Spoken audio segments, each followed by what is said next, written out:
नमस्कार। आज हम बात करेंगे बच्चों के रिगार्डिंग कि बच्चों में कोरोना के लक्षण कैसे पहचानें और अगर बच्चा पॉजिटिव आ जाता है तो हम क्या करें। इस बार जो कोरोना का सेकेंड वेव आया है वो बच्चों को पिछली बार के मुकाबले ज़्यादा इफ़ेक्ट कर रहा है। बहुत ज़्यादा सिवियर सिम्टम्स तो अभी भी बच्चों को नहीं आ रहे हैं, लेकिन कुछ परसेंटेज ऑफ बच्चे ऐसे हैं जिनमें सिवियर सिम्टम्स आते हैं। तो हमें ये जो वेरिएशन है वो पहचानना ज़रूरी है। पैनिक करने की ज़रूरत नहीं है और अकॉर्डिंगली जो भी सिम्टम्स आ रहे हैं, जो भी कैटेगरी में बच्चा फॉल कर रहा है, उसके हिसाब से आगे इंटरवेंशन करवाने की ज़रूरत है।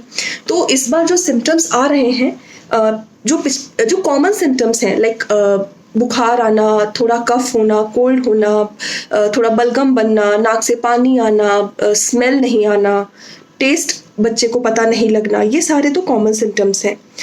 बॉडी एक होना, हेडेक होना। इसके अलावा इस बार पतले दस्त लगना, वॉमिटिंग आना और पेट दर्द होना, ये भी कुछ टाइप के बच्चों में देखा जा रहा है, इस टाइप के सिम्टम्स भी। तो अभी टेस्ट कब करवाना है?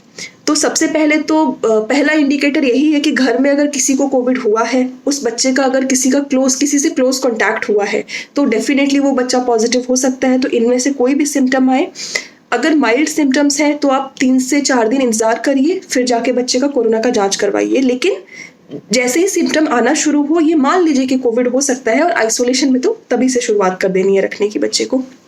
सेकेंडली, अगर बच्चे को 3 दिन से ज़्यादा बुखार आ रहा है, ऑल्दो उसका कोई हिस्ट्री नहीं है कॉन्टैक्ट का, लेकिन 3 दिन से ज़्यादा बुखार आ रहा है तो भी हमें टेस्ट करवाने की ज़रूरत है कोविड की। और अगर बच्चे को दस्त लग रही है, वोमिटिंग हो रही है, या बच्चे का पेट दर्द हो रहा है, बच्चा खा पी नहीं पा रहा है, या सांस में तकलीफ हो रही है, ये सारी चीज़ें होने पे हमें इमीडिएटली दिखाना है। ठीक है, टेस्ट क्या करवाएंगे हम? RT-PCR करवाएंगे, बिकॉज अभी भी उसी की सेंसिटिविटी सबसे ज़्यादा है करवाने की और उसी का पॉजिटिव आने पे चांसेस ज़्यादा है, तो अभी हम RT-PCR करवाएंगे। उसके अलावा जो दूसरे टेस्ट होते हैं, जैसे लोग आजकल आके बोलते हैं CT स्कैन करवा दीजिए, एक्सरे करवा दीजिए, ब्लड इन्वेस्टिगेशन करवा दीजिए, उसका रोल अपने डॉक्टर पे छोड़ दीजिए। अगर डॉक्टर को लगेगी रिक्वायरमेंट, वो डेफिनेटली करवाएंगे। CT स्कैन का बहुत हाई रेडिएशन एक्सपोजर होता है, तो अगर रिक्वायरमेंट नहीं है या माइल्ड कैटेगरी में है और इनिशियल 5-7 दिन में है सिम्टम्स, तो CT स्कैन करवाने का कोई फ़ायदा नहीं है। उससे हमें कुछ पता नहीं चलेगा और उससे हमारे इलाज पे कोई फ़र्क नहीं पड़ेगा। तो आपका पैसा भी वेस्ट और इतना सारा रेडिएशन लेके उसका साइड इफ़ेक्ट भी लेना पड़ जाएगा। तो एक ये चीज़ का ध्यान रखना है। अभी मान लीजिए कि बच्चा पॉजिटिव आ जाता है तो हम क्या करेंगे? पॉजिटिव आने के बाद सबसे पहली चीज़ क्या करनी है? बच्चे को आइसोलेशन में रखना है। बच्चे को जो अपने घर के बड़े बूढ़े लोग हैं या जिनको पहले से काफ़ी सारी बीमारियां हैं, उनसे दूर रखना है। जो यंग एडल्ट पेरेंट हैं, जिनको खुद कोई मेजर बीमारी नहीं है और यंग है, वो लोग बच्चे का टेक केयर कर सकते हैं विद प्रॉपर प्रिकॉशन, बिकॉज बच्चे को डेफिनेटली टेक केयर की ज़रूरत पड़ेगी। तो मास्क पहनिए, हाथ साफ करिए, प्रॉपर सैनिटेशन मेंटेन करिए, उसके हिसाब से किया जा सकता है। बच्चा 2 साल से अगर बड़ा है तो बच्चे को भी मास्क पहनाना है, 2 साल से नीचे के बच्चे को मास्क नहीं पहनाना है। और इसके अलावा बच्चे को उसका हाइड्रेशन मेंटेन रखना है। अगर बच्चे को बुखार आता है तो पैरासीटामोल की दवाई देनी है। इसके अलावा अगर कोई भी दवाई देनी पड़ती है, उसके लिए आपको अपने डॉक्टर से परामर्श लेने की ज़रूरत है, बिकॉज बच्चे का वजन के हिसाब से हर दवाई का डोज वेरी करता है। तो आपके बच्चे का वजन के हिसाब से आपको डॉक्टर बताएंगे कि किस दवाई की ज़रूरत है। अपने आप से कोई एंटीबायोटिक्स नहीं लेना, कोई एंटीवायरल नहीं लेना, कोई आयुर्वेदिक, होम्योपैथिक, इधर उधर की कोई दवाई नहीं लेनी है। क्योंकि ये वायरल इलनेस है। वायरल इलनेस सेल्फ लिमिटिंग होती है। आप चाहे उसका इलाज करिए चाहे ना करिए, अगर माइल्ड सिम्टम है वो अपना कोर्स जो टाइम स्पैन होता है 5 से 8 दिन, इस केस में थोड़ा सा ज़्यादा लंबा समय है 10-12 दिन, इस स्पैन में वो अपने आप ठीक हो जाएगा, आपको कुछ करने की ज़रूरत नहीं है।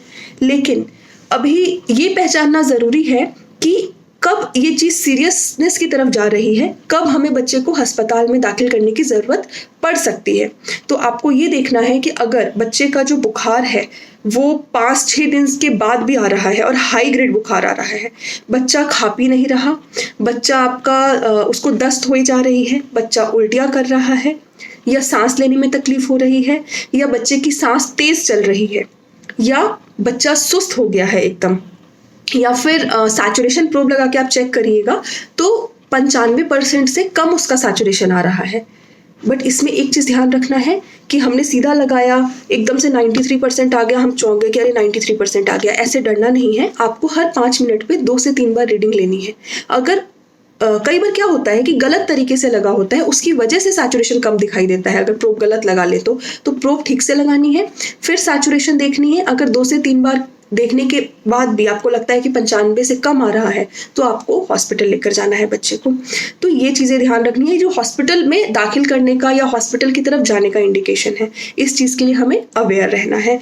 इसके अलावा जो घर में जब बच्चा है तो डेफिनेटली आप उसका टेम्परेचर देखिए, सैचुरेशन देखिए, पानी का इंटेक इंक्रीज करिए, खाना पीना, diet, nutrition point of view से अच्छा होना चाहिए, रेस्ट अच्छे से करना चाहिए, vitamin C, vitamin D, paracetamol, ये सारी जो सप्लीमेंट्स और पैरासीटामोल की दवाइयों का जो डोजेज है वो अपने डॉक्टर से कंसल्ट करके अप्रोप्रिएट डोजेज में प्रिस्क्राइब करवाइए।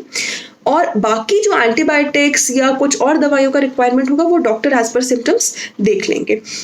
अब बच्चे को अगर कोई इन केस मान लीजिए कि आपका बच्चा माइल्ड सिम्टम से निकल जाता है, तो अब हमें देखना है कि उसको वैक्सीनेशन का क्या करना है। अगर बच्चे को सिम्टम खत्म हो गए हैं, उसके 2 हफ्ते के बाद से आप उसको टीका लगवा सकते हैं, अगर बच्चे को माइल्ड सिम्टम थे।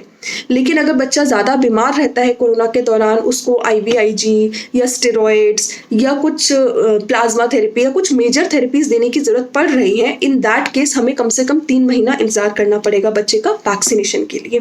तो आपको ये चीज़ ध्यान रखने की ज़रूरत है।